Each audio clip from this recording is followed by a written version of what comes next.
cómo se aprecia una tormenta que se acerca al pueblo de Coatzingo desde lo alto de esta montaña.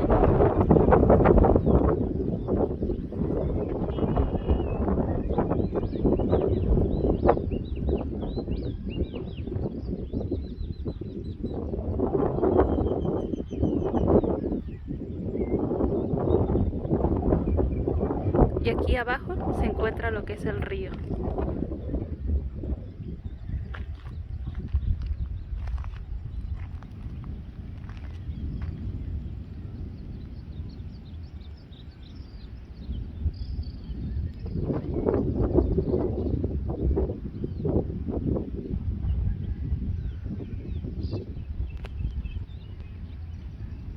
Les acerco para que vean lo que es la torre de Coatzingo.